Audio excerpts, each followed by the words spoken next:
अनेक वर्षापासून तासिका तत्वावर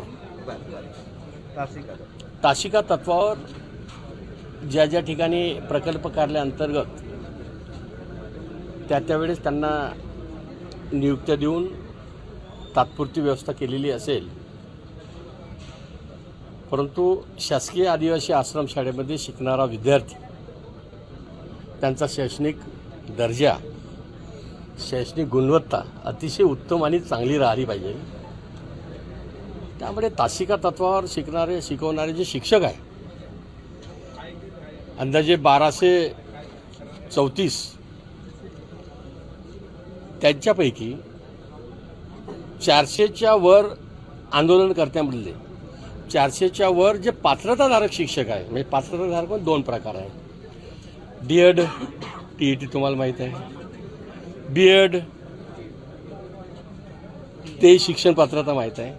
जर पात्रताधारक शिक्षक जर राहिला नाही तर विद्यार्थ्यांना अध्ययन योग्य होईल का?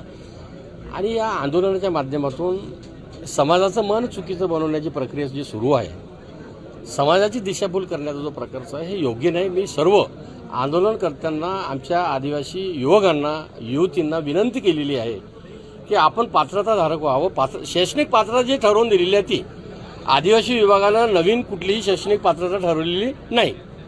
महाराष्ट्र शासनानं शिक्षकांची जी शैक्षणिक पात्रता ठरवून दिलेली ती शैक्षणिक पात्रता धारक असल्यानेच विद्यार्थ्यांना शासकीय आश्रमशाळेमध्ये शिकवावं अशी अपेक्षा रास्त आहे। आणि सर्व पत्रकार बांधवांना हात जोडून विनंती करतो, शासकीय आश्रमशाळेमध्ये महाराष्ट्र शासनानं नियोजित केलेलं जे आचारसंहिता आहे, शैक्षणिक पात्रता ठरवून दिली, ते शैक्षणिक पात्रताधारक शिक्षकांनी शासकीय आश्रमशाळेमध्ये विद्यार्थ्यांना शिकवणं अपेक्षित आहे किंवा नाही। आपणच फार चांगले असल्यामुळे, आपण म्हणजे अतिशय चांगला प्रसार आणि प्रचार करणारे पत्रकार असल्यामुळे माझी हात जोडून विनंती आहे, शासकीय आश्रमशाळेमध्ये शिकवण्यासाठी शिक्षक हा पात्रताधारक असावं किंवा तासिका तत्वावर असावं, अशा प्रकारचं आपण चिंतन करावं।